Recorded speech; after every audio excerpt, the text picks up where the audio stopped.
আজ ছিল শুভ নববর্ষ, আর নববর্ষ উপলক্ষে সকলকে জানাই শুভ নববর্ষের অনেক অনেক শুভেচ্ছা ও ভালোবাসা।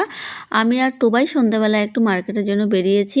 আর যাওয়ার সময় যে জায়গাটাতে আগের দিন পুজো হয়েছিল সেটা তো দেখলেন কতটা ফাঁকা হয়ে আছে। আর বাজারে আসা মাত্রই বাবুর বায়না শুরু হয়ে গেছে, বাবু কিনবে খাবার।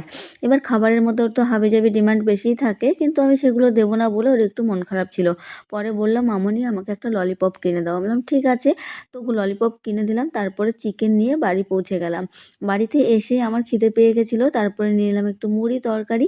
আর তারপরে মুড়ি তরকারি খেয়ে চিকেনটা পরিষ্কার করতে বসে গেলাম। চিকেন পরিষ্কার করার পরে এখন রান্না কাঠের পালা। রান্না করার জন্য রান্নাঘরে চলে এলাম, আর মা সমস্ত মশলা পেঁয়াজ কুচি করে দিয়ে চলে গেছে। এখানে তেল ফোড়ন দিয়ে দিয়েছি, তারপরে দিয়ে দিলাম গোটা শুকনো লঙ্কা, তারপরে পেঁয়াজ আর একটু লবণ, একটু সতে করে নিয়ে লাল লাল করে ভেজে নিয়ে পেস্ট করা মশলাটা ভালো করে দিয়ে নাড়িয়ে চাড়িয়ে নিতে হবে। আর মা এদিকে কিছু বলবে তুমি? কি বলবে? আমরা একটু মাংস আনতে গেছিলাম। হ্যাঁ, মাংস আনতে গেছিলাম। এখন তো মাংসটা রান্না করছি। তো মা এদিকে আলুটা কেটে নিয়েছে, কাটতে একটু ভুলে গেছিলো, তাই দেরি করেই দিলাম। আর এখন ভালো করে ঢেকে ঢেকে মাংসটা কষিয়ে নিলাম, আর কিছু কষা চিকেন তুলে নিলাম আমি, মা আর দিদি খাবো বলে।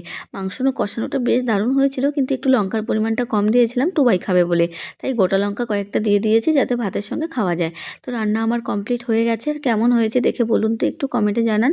তারপরে আমি রান্নাঘর থেকে মাকে এনে দিলাম, মা বড় ঘরে নিয়ে চলে গেল। এখন আমি ফ্রেশ হয়ে তারপর খেতে বসবো। ফ্রেশ হয়ে চলে এসেছি খেতে। এখানে একটু চিকেন নিয়ে নিয়েছি, একটা